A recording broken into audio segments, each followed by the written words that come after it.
সিএএতে আবেদন করে সহিশপুর চাকদা সহিশপুরের প্রতাপচন্দ্র রায় সিএতে আবেদন করে নাগরিকত্ব পেয়েছেন। তো এই দেখুন তার প্রমাণ।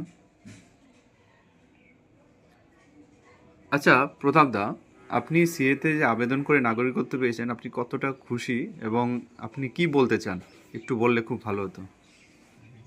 আমি খুবই খুশি, কারণ আমার জীবনের সব থেকে বড় পাওয়া হচ্ছে সিএ আবেদন।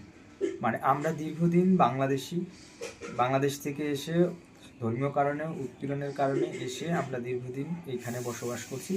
বসবাস করার পরে আমাদের যে একটা অভিশপ্ত জীবন ছিল, সেই যে অভিশপ্ত জীবন থেকে আমাদের এই সিএএ নাগরিকত্ব আইনের মাধ্যমে আমরা মুক্তি পেলাম। এর জন্য আমি মাননীয় প্রধানমন্ত্রী নরেন্দ্র মোদীজি এবং মাননীয় স্বরাষ্ট্রমন্ত্রীজি অমিত শাহের কাছে আমি চিরকৃতজ্ঞ এবং চিরকৃতজ্ঞ ভারত সরকারের কাছে। আর এই আবেদন করার জন্য আমার সব থেকে যারা আমাকে খুব গভীরভাবে সাহায্য করেছে নিঃস্বার্থভাবে, তারা হচ্ছে মাননীয় গৌতম রায় মহাশয় এবং তার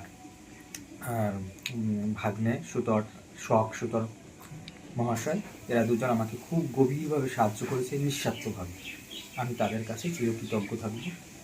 অসংখ্য ধন্যবাদ। আর মানুষকে আপনি কি বলতে চান, মানে যারা এখনো অ্যাপ্লাই করেনি তাদেরকে কি বলতে চান?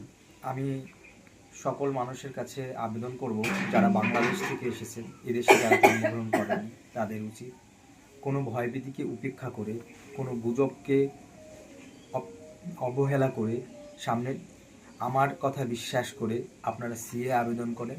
আপনারা নিশ্চিত আমার মতন নাগরিকত্ব পাবেন এবং আপনাদের জীবন থেকে চিরদিনের জন্য বাংলাদেশি তকমাটা মুছে যাবে।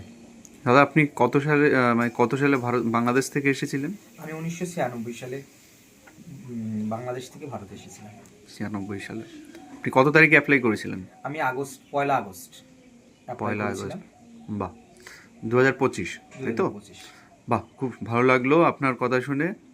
সবাইকে আমরাও বলবো আপনারা সিএতে অ্যাপ্লাই করুন, যাদের জন্ম বাংলাদেশ, অবিলম্বে নাগরিকত্ব পান। এই যার দেখুন তার প্রমাণ, প্রতাপচন্দ্র রায়, উনি সিএতে আবেদন করে নাগরিকত্ব পেয়েছেন। সবাইকে একটা কথাই বলবো, আপনারা সিএতে অ্যাপ্লাই করুন, নাগরিকত্ব পান।